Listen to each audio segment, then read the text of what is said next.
एगो छौरा ड्राइवर तो गला हमारा फोटो हो गया मैया। राम प्रवेश यादव जी की तरफ से 500 रुपए के आशीर्वाद तमाम कलाकारों को। वाह, जब लगी दिल पे चोट तब निकला 500 का नोट भीतर से धक धक कि मैंने सीटा बापा बैठी के माजा खूब लूटो हो गए मैया। क्या बात है। एगो छौरा ड्राइवर तो गला हमारा फोटो हो गए। इनके फोटो के बाद फोटो के बाद वाह, इनके फोटो के बाद कि एगो छौरा ड्राइवर तो गला हमारा फोटो हो गए मैया।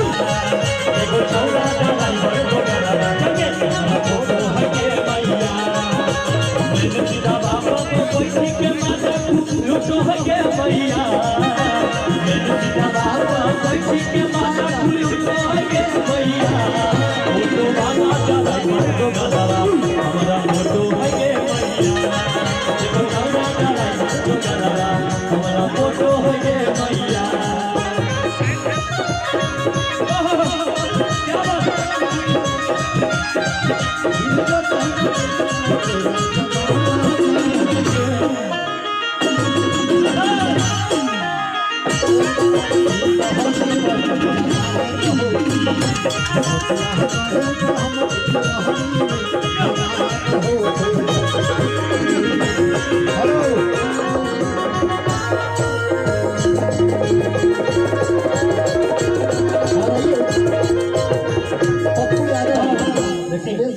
अभी भाई देखिए पप्पू यादव जी की तरफ से लाखों लाख रुपए का आशीर्वाद आवता।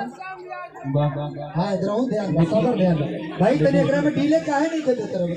अभी सब लोग जानते हैं फेसबुक पर हमारा एक्सीडेंट हो गया था स्कॉर्पियो से देखे थे, और फिर भी एक्सीडेंट होने के बावजूद आप लोगों का प्यार है कि हम आपके बीच उपस्थित हुए। काम तो शरीर नहीं करता लेकिन आप लोगों का आशीर्वाद प्यार है जिसकी वजह से हम आपके बीच हैं। सीएससी को फरमाइश है रात दिया बुता के हो जाए कोनो बात नहीं हो जाए कि दिलों पर नहीं लो है के मैया हमारा से भरा गे मांगो है नंबर बा पूछो है कहाँ हो तोर धारा गे। बताइए आपका कि दिलों पर नहीं लो है गे मैया हमारा से भरा गे मांगो है नंबर बा पूछो है कहाँ हो तोर धारा गे। लागो है लफुआ शिखर दारू अरे घोटो हो गे मैया। औरतिया कहतरी कि लागो है लफुआ शिखर दारू अरे घोटो हो गे मैया। ओडो वाला ड्राइवर तो गला हमारा फोटो हो गे मैया। अका कि तोरा बिना हमरा लागे न मनवा देखहिया हम तोरे जबना तोरा बिना हमरा लागे न मनवा देखहिया हम तोरे जबना। तोरा खातिर खेल जइबो तोरा खातिर खेल जइबो हम दया बन जान के मिले ले बोलैबो सोना के बोलैबो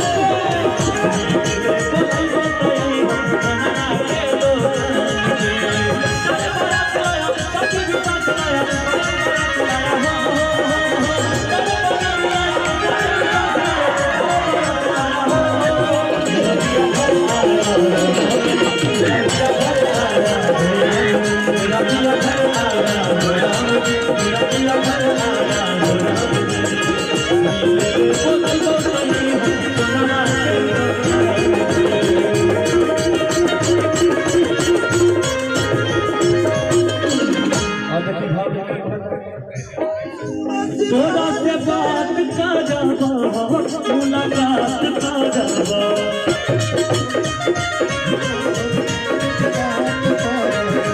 ये छोड़ी तानी तानी प्यार के शुरुआत का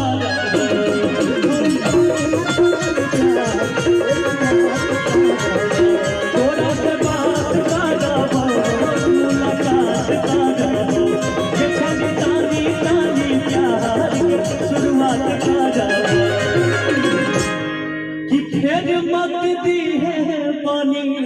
भैया जी पप्पू यादव और कौन थे भैया पप्पू यादव जी और आपस प्रवेश यादव जी और गोपाली जी थे। अरे हमारा यादमान पे क्या बात है सुरेश भैया। मिले ले बोले बताई सोनरा के लोहा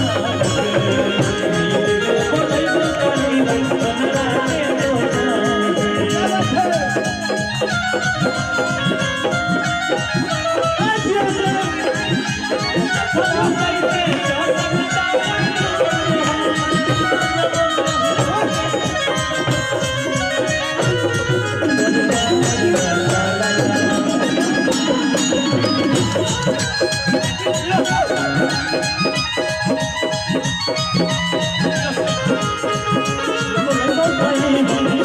के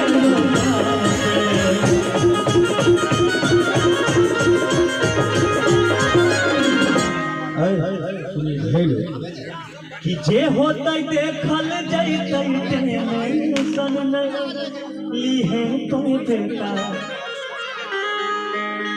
आ तोरा पावे खातिर काजे पड़ता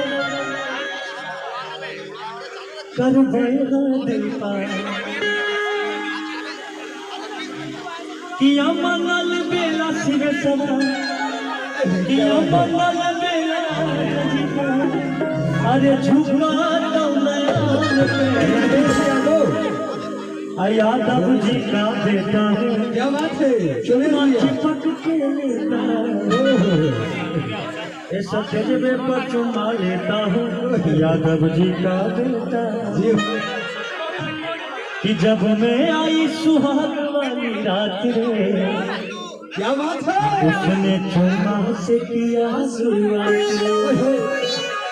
अदिति जी चुमा अदिति जी कहाँ गई?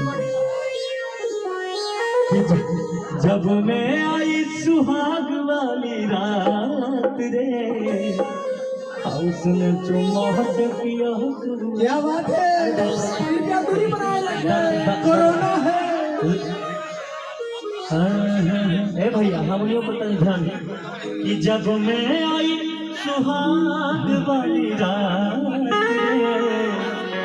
आदित्य जी ने फिर से किया है शुरुआत रे। आइए कि पहले घूंघटा उठाया फिर जींस पहनाया। अब जमाना चेंज हो गया घूंघटा उठाने में जींस पहनाने के बाद कि पहले घूंघटा उठाया अरे जी अब फिर जींस पहनाया अदाते कमर में